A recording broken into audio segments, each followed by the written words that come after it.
안녕하세요. 타스 건축사무소의 김인환 건축사입니다. 오늘 제가 말씀드릴 주제는 사업성과 수익성 높은 상가주택을 짓는 방법에 관한 것입니다. 상가주택, 근생빌딩, 다가구주택 등을 짓거나 투자를 하기 위해서는 가장 선결되어야 할 것은 무엇일까요?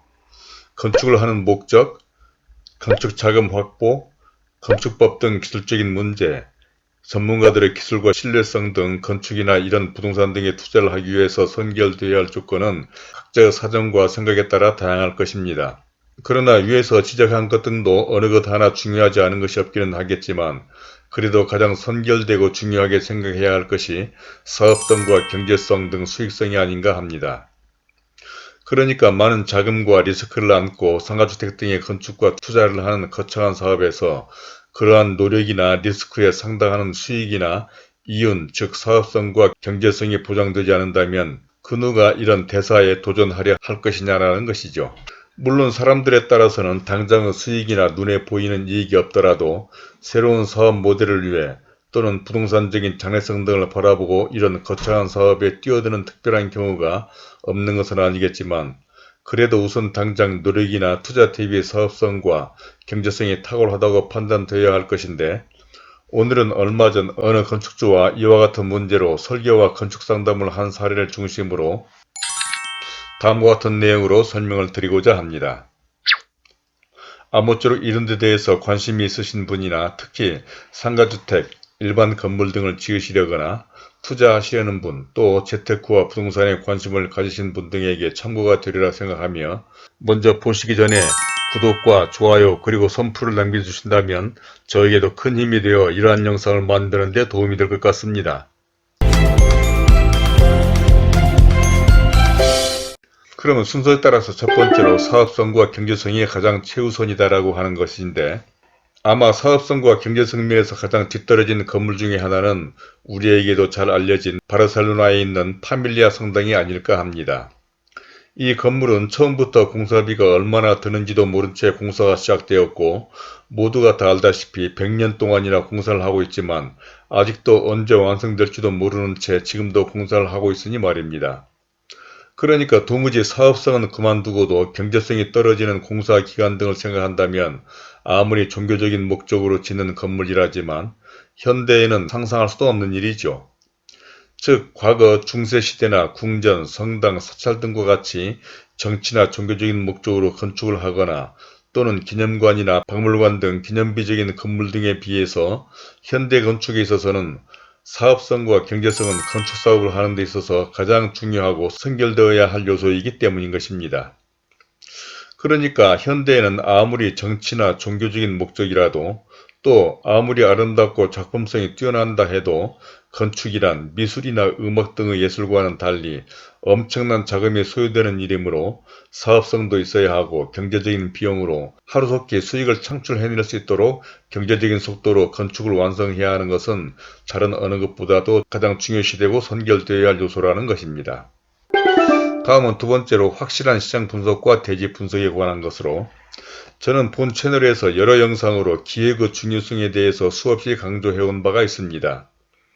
그러니까 어떤 건물이든지 건축을 하려면 다음과 같은 주요한 네 과정을 거치게 되는데 즉 기획, 설계, 시공, 사후관리로 사람들은 건축을 한다면 주로는 설계나 시공을 염두에 두는 경향이 있지만 이보다도 더 중요하고 선결되어야 하는 것이 바로 어떤 건물을 어떤 규모로 무슨 목적으로 어디에 어떻게 건축할 것인지를 정하는 이 기획이 다른 어느 것보다 중요하다는 것으로 사실 이 기획이 잘 되었다면 설계는 다 된 것이나 마찬가지라고 볼 수가 있는데 이를 위해서는 정확한 시장 분석과 대지의 분석이 필요합니다. 즉 보유하고 있는 땅이나 새로이 건축을 하기 위해 땅을 물색할 때 그 대지에 어떤 건물을 어떤 규모로 어떻게 건축할 것인가를 위해서는 시장 분석과 그 대지를 잘 분석을 해야 하는데 이는 부동산적인 관점과 함께 건축 관련법과 규정을 잘 파악하고 분석을 해야 할 것입니다. 바로 이것이 그 건물의 사업성과 경제성, 더 나아가서는 그 건축사업의 성패를 좌우하는 것으로 예를 들자면 아파트나 대단지 상가 건물 등과 같은 규모가 큰 분양사업에 있어서 과연 그 지역에는 어떤 평형의 아파트를 어떤 규모로 건축하느냐를 판단하기 위한 시장 분석은 사업성은 말할 것도 없고 사업의 성패까지 달려있는 문제이기 때문인 것입니다.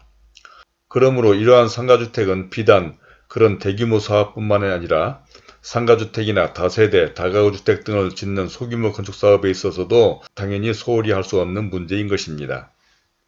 다음은 세 번째로 건축적인 관점도 중요하다는 것인데, 이러한 사업성이나 경제성 그리고 사업의 성패가 달린 시장 분석은 사실 부동산적인 관점이라고 본다면 대지 분석 등을 포함한 건축적인 관점 또한 대단히 중요할 것입니다. 즉 시장 분석 등 부동산적인 관점에서 결정된 건물의 종류나 규모가 건축 관련법이나 규정 그리고 대지 조건에 합당하느냐를 판단해야 하기 때문입니다. 그러니까 아무리 시장 분석에서 유망한 건물과 규모가 결정된다 하더라도 그러한 건물이 가능한 대지 조건을 가져야 하기 때문인데, 그러려면 우선은 해당 대지가 도시계획법적으로 어떤 용도지역에 해당하는지에 따라 건축 가능한 건물의 종류를 판단해야 하고 해당 용도지역의 건폐율과 용적률을 따져봐야 할 것입니다. 다음으로는 그러한 건물의 종류와 건폐율, 용적률에 따라 건축 가능한 규모가 정해진다면 또 해당 지역의 주차장 조례에 맞도록 주차 대수를 산정해야 할 것입니다. 그리고 그 대지의 입지 조건과 도로, 주변 환경으로 어떻게 접근하는 것이 좋은지 어프로치를 잘 고려한 건물의 배치와 함께 일조권의 영향을 받는 경우에는 용적률에서 허용하는 최적의 평면 계획을 할 수 있도록 해야 합니다. 그러니까 그 대지에 어떤 건물, 예를 들자면 임대용 건물을 건축하고자 하는 경우에 아파트, 연립주택, 다세대, 다가구, 오피스텔, 도시형 생활주택 등을 생각해 볼 수가 있겠는데, 이 가운데 어떠한 건물이 건축 가능한 것인지, 또한 시장 분석으로 어떤 규모나 평형이 가장 임대성이나 수익성 면에서 좋은지에 따라 건물의 규모와 세대수가 결정되고 그에 따른 주차 대수 확보가 가능한지도 살펴봐야 한다는 것입니다. 즉 위에서 설명한 내용과 대지 안의 공지조항 등을 고려할 때 과연 어떤 종류의 건물이 대지 활용면에서 가장 유리하고 또 최대한 건축이 가능해서 가장 수익성이 좋을 것인지 파악하고 이에 따른 어프로치와 배치 및 평면계획 그리고 외관 설계 등을 잘 해야 하기 때문에 건축적인 관점이 사업성과 경제성에 미치는 영향이 크다는 것입니다. 다음은 네 번째로 다양한 설계안과 사업성, 경제성에 관한 것으로, 이상과 같은 건축 관점은 대지에 따라서는 다양한 생각과 아이디어를 구상해야 할 것입니다. 물론 어떤 대지는 이미 그 대지에 건축할 수 있는 건물의 종류나 규모 등까지 규정된 대지도 많은데, 예를 들자면 지구단위 계획구역인 경우에는 해당 지역의 지구단위 지침에서 이와 같이 해당 대지에 건축할 수 있는 건물의 종류뿐만 아니라 건폐율, 용적률, 층수, 심지어는 주택인 경우에는 가구수까지 한정해 놓은 대지도 있습니다. 이는 대체로 광교, 동탄, 고덕지구 등 신도시 등 택지개발지구는 대부분 이렇게 대지의 구체적인 규정을 정하는데, 이런 지구단위 계획구역이 아닌 일반 지역에서는 건축물의 종류나 규모, 세대수 등을 도시계획법, 건축법, 해당 지자체의 건축 및 주차장 조례, 그리고 행정지침 등에 따라 산출할 수가 있기 때문에 다양한 생각과 아이디어로 수익성 있는 건축물을 설계해서 사업성과 경제성을 높이도록 설계를 해야 한다는 것입니다. 그것은 다시 한번 강조하지만 건물의 종류에 따라 대지 안의 공지조항이나 일조권, 발코니 확장 여부도 결정이 되고 가구수, 가구면적 등에 따라 주차대수 산정이 달라지기 때문인데, 이와 같은 건축 관련법이나 규정 등은 해당 건축물에 대한 전문성과 세분화된 경험이 풍부한 전문가의 판단이 중요한 것으로, 이것이 바로 그동안 제가 여러 번 강조한 값비싼 대지와 건물의 가치를 좌우하는 결과를 초래할 것입니다. 이제 마지막 다섯 번째로 건축주의 의도와 사업성, 경제성에 관한 것입니다. 그러나 이러한 사업성과 경제성도 건축주의 의도와 생각에 따라야 할 것입니다. 물론 그 누구라도 당연히 수익성과 사업성 좋은 건물을 건축하려고 하기는 하겠지만, 그동안 만나본 여러 건축주들 가운데는 지금 당장은 다소 사업성이 떨어지더라도 장기적으로 보유하면서 임대 수익을 기대하는 경우도 있기 때문인 것이죠. 즉 지역에 따라서는 당분간은 독신자나 회사 기숙사 같은 개념의 수요가 많아 원룸 등 소형주택 또는 쉐어하우스가 유리할 수도 있기는 하겠지만 건축물이란 장기적인 안목으로 생각을 해야 하는데 향후 도시가 형성되어 일반적인 형태의 구조에 대한 수요가 늘어날 경우를 생각해야 하기 때문인 것입니다. 이러한 현상은 최근 대부분의 지역에서 오피스텔은 말할 것도 없고 다세대나 다가구 주택도 원룸형 주택이 지나치게 많이 공급되어 이로 말미암아 도시형 생활주택이라는 새로운 형태의 건축물이 출현할 정도로 소형주택이 거의 포화 상태라는 점도 고려해야 한다는 것입니다.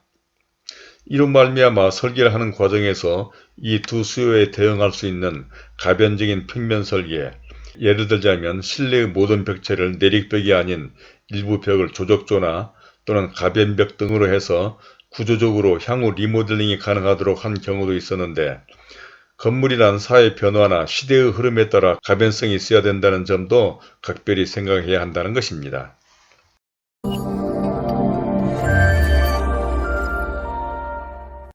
자, 이제까지 사업성과 수익성 높은 상가주택을 짓는 방법 등에 대해서 첫 번째로는 사업성과 경제성이 최우선이다. 두 번째로는 확실한 시장 분석과 대지 분석. 세 번째로는 건축적인 관점도 중요하다. 네 번째로는 다양한 설계안과 사업성 경제성. 마지막 다섯 번째로 건축주의 의도와 사업성 경제성에 대해서 말씀을 드려봤습니다. 세상의 모든 일이 단순하지 않지만 사실 건축처럼 많은 생각과 다양한 아이디어를 구상해야 하는 일도 드물 것입니다. 그것은 건축이란 사람들의 특성과 생각 그리고 각자의 라이프 스타일에 따라 다르고 주관성이 강한 데다 특히 엄청난 자금이 소요된다는 점에서 옷이나 구두를 사는 것처럼 단순하게 생각할 수는 없을 것입니다. 아니 사실 구두나 옷 같은 일상용품을 사는데도 백화점 등 가볼 수 있는 곳은 다 찾아다니면서 입어보고 신어보면서 선택을 하는데 그런 것과는 비교할 수도 없는 자금이 소요되는 건축을 하는 데는 오죽이나 하겠습니까?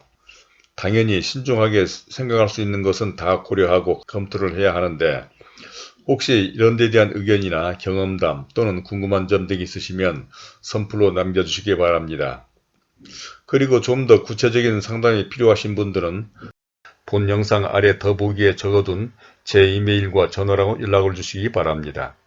그러면 그런 점 등에 대해서도 좀 더 자세한 설명을 해드리도록 하겠고 또 구독과 좋아요를 눌러주신다면 본 채널에 관련된 다른 많은 참고 영상들을 보실 수도 있으며 화면 왼쪽에 제가 추천하는 이 영상들도 꼭 참고해 보시길 바라면서 오늘은 이것으로 줄이도록 하겠습니다. 감사합니다.